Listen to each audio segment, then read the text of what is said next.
Ngayon ang gagawin nyo, speed test nyo po. Okay, para malaman nyo po kung lumakas or hindi. So pwede nyo speed test muna yung wala pang ginagamit na APN, itong video tutorial natin.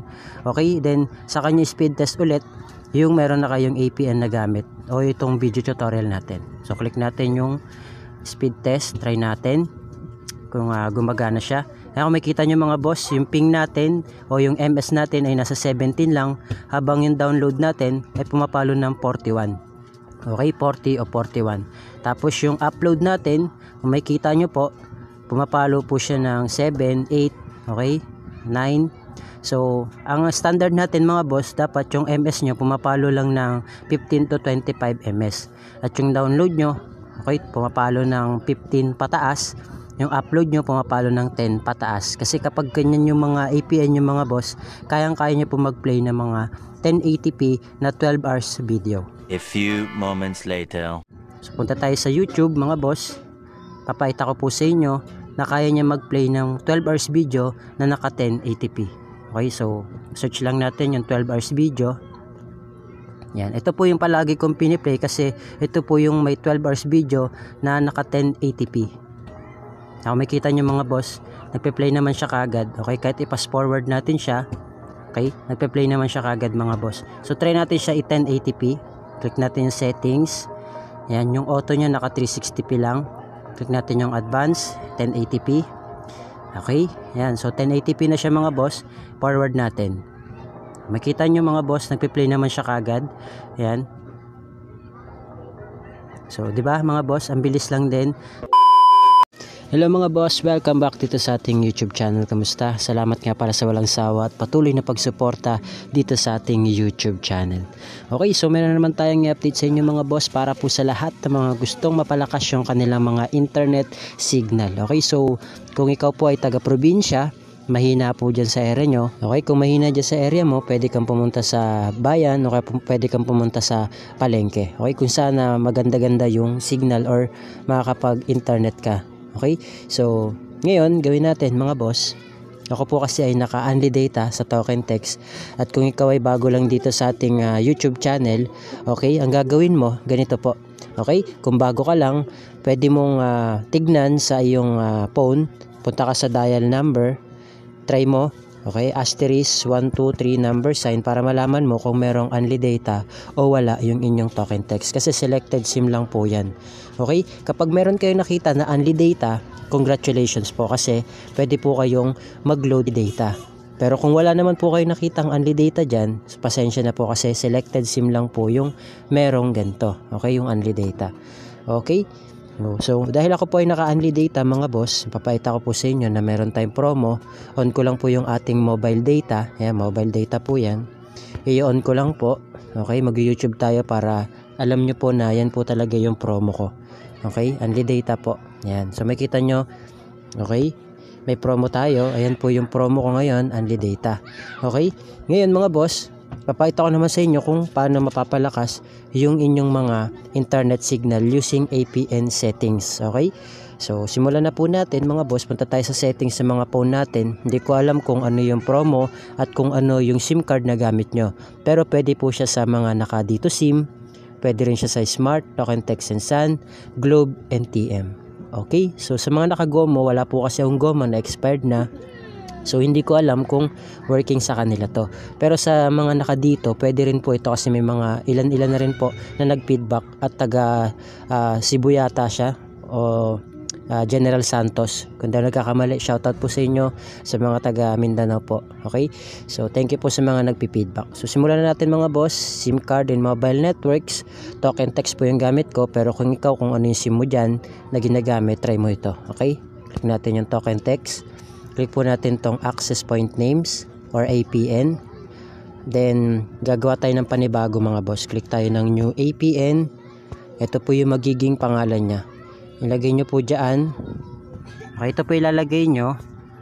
Triple G APN. Yan, Triple G APN. Pagaya na lang po dito sa screen. Yan po. Pagaya na lang po para iwas error po. Yan po yung name niya, Triple G APN. Then, ito po yung magiging APN niya mga boss. Ilagay nyo po dyan. triple G dot internet. Okay, yan po ilalagay nyo, triple G dot internet. So click lang natin yung okay. Then pupunta po tayo dito sa kanyang username. Magiging username niya mga boss, lagay nyo at triple G, yan, APN 2024. Okay, yan po ilagay nyo at triple G APN 2024. Click natin yung okay. Then yung password naman niya mga boss, ito po yung lalagay nyo, pagaya na lang po sa screen. At triple G APN. Yan po yung lalagay nyo at triple G APN, pagaya na lang po dyan sa screen.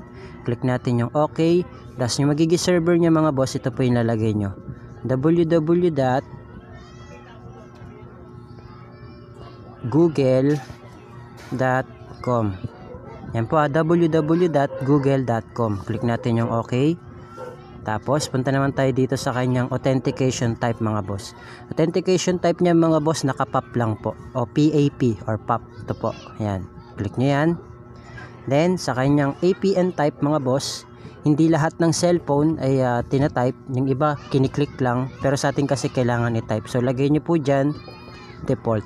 Okay, click natin yung okay. Tapos yung kanyang APN roaming protocol mga boss, IPv4, IPv6. Ganun din po yung kanyang APN protocol, IPv4, IPv6. Tapos yung kanyang bearer, wag nyo na pong gagalawin, unspecified lang po. Okay, bakit unspecified?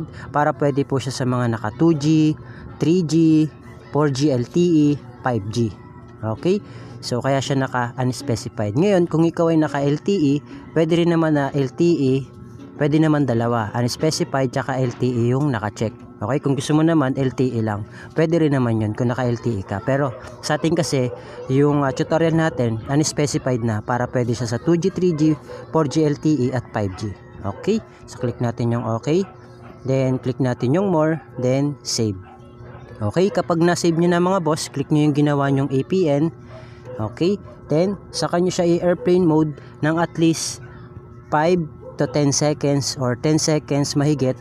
Okay, kung mas maganda matagal, dahil para ma-refresh po yung inyong internet data or internet signal. Okay, para ma-refresh po siya.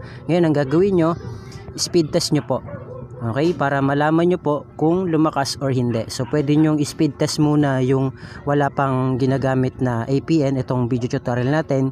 Okay, then saka nyo speed test ulit yung meron na kayong APN na gamit o itong video tutorial natin. So click natin yung speed test, try natin kung gumagana siya. Kung makita nyo mga boss, yung ping natin o yung MS natin ay nasa 17 lang, habang yung download natin ay pumapalo ng 41. Okay, 40 o 41.